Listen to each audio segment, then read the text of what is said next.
Welcome, and thanks for joining me on this intrepid journey as we explore and uncover mysterious and elusive tales of some of the world's most famous, lost and forgotten treasures.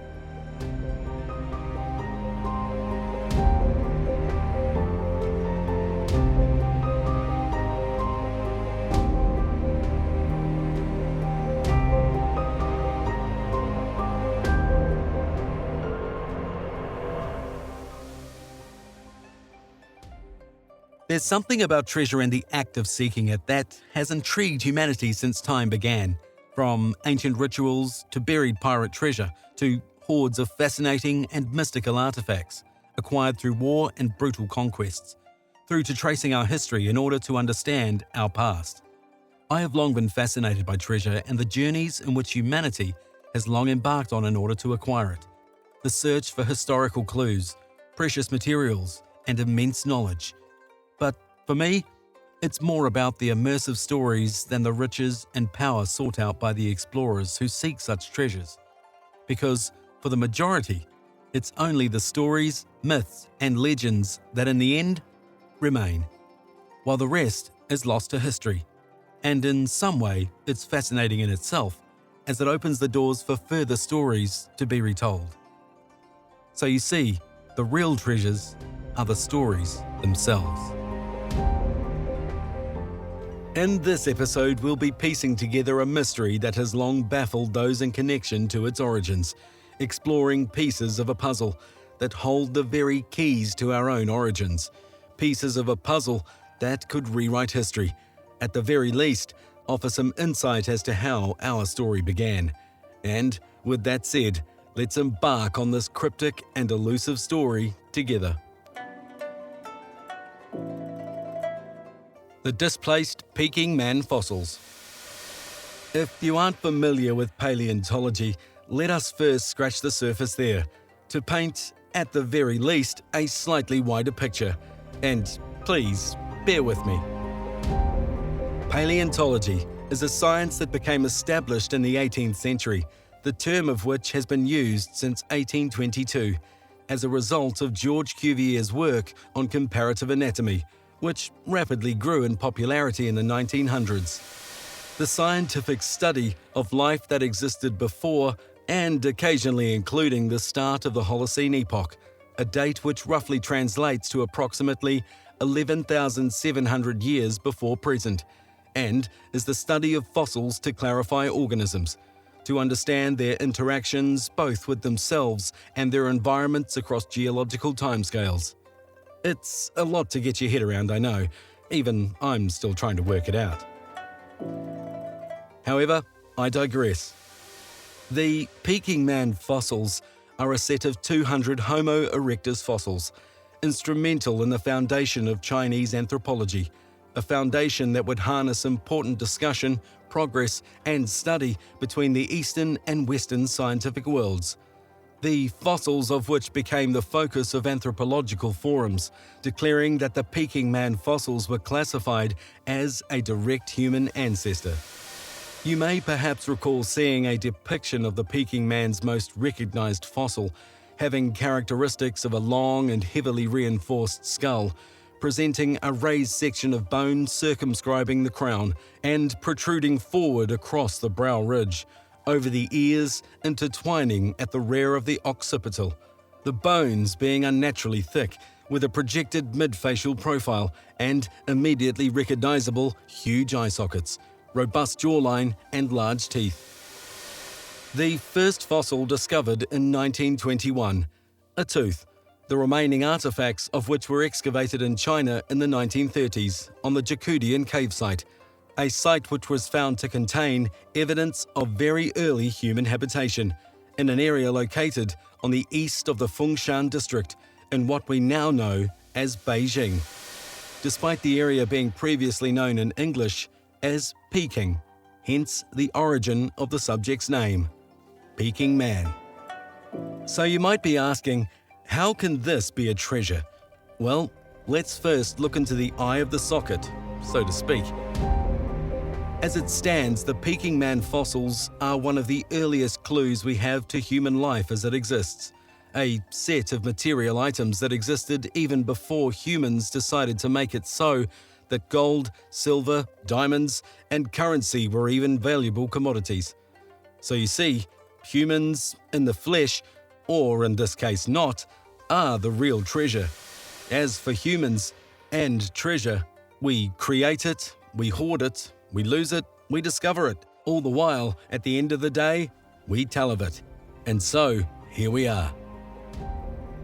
Taking place during World War II, Chinese officials, assuming the worst, safely packed and crated up the fossils into 2 lockers in order to ship them over to the United States aboard the SS President Harrison for their unforeseen safekeeping. It is said that the fossils were expected to be securely transported to a port near the US Marine base in Holcomb, where they would wait silently until their departure to the United States, to be stored at the American Museum of Natural History in New York. However, not before they would grace the presence of a former US Marine, Richard Bowen. But we'll come back to Richard shortly.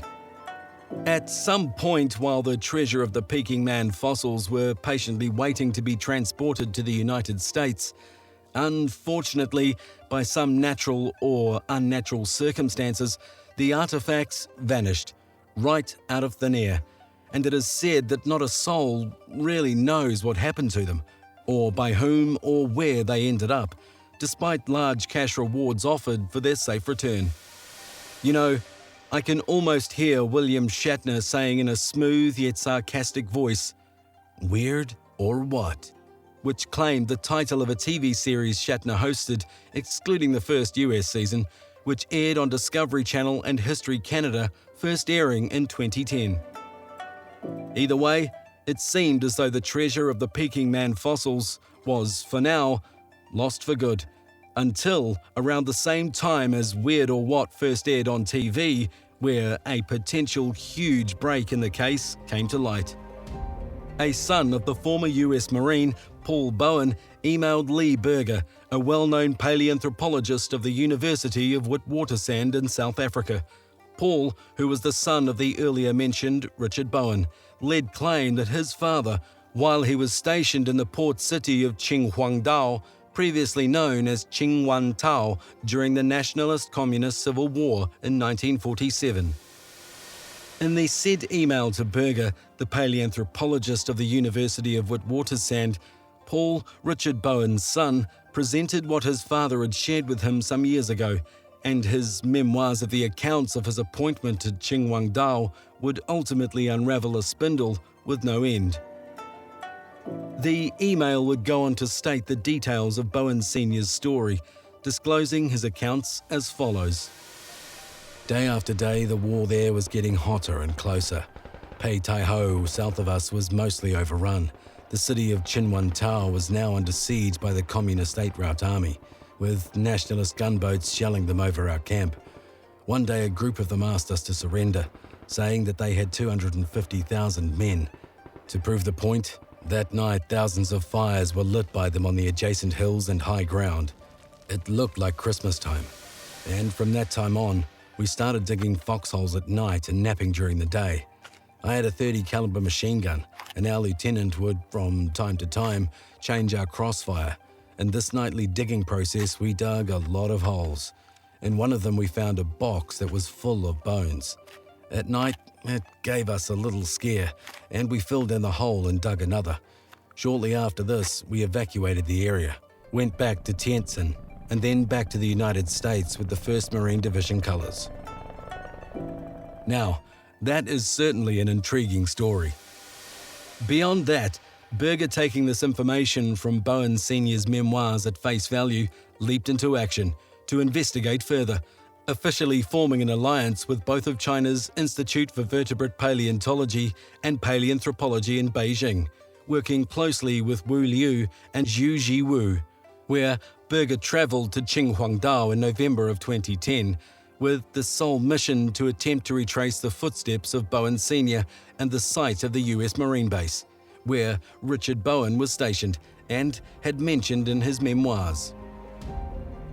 Upon arrival, What Berger discovered was that the area was now a heavily populated industrial area with numerous warehouses, the most credible and likely site of where Bowen Sr. had discovered the mentioned bones while stationed. And together with the team Berger had united in the search for answers using the description Bowen Sr. had recalled, also with the aid of a historian local to the area, they closed in on a location which is now a large parking lot, according to the researchers' report in the South African Journal of Science. However, Berger's team, upon defining the most credible location, did not excavate. As you can imagine, despite drawing down the area, it would still pose a sizable effort to break ground and pinpoint the buried artifacts. And with no guarantee they will have survived the initial construction of the parking lot in the industrial hub, it seemed an enormous undertaking. As such, for now, researchers will have to wait for the right opportunity to embark on establishing the case. For now, researchers may, one day, finally recover the Peking man fossils, and it is also said that the area is expected to undergo a redevelopment in the near future, which may offer up a conceivable opportunity for recovery, which Berger reports that the local officials at the Cultural Heritage Office have agreed to monitor any excavations in the hope that the fossils might someday reappear. For now, the mysterious story of the displacement of the Peking man fossils and the inevitable journey to recover them remains a lost and forgotten treasure, one which will hopefully one day offer up another look back in time to our origins and perhaps unveil more critical pieces to add to our own puzzle and story.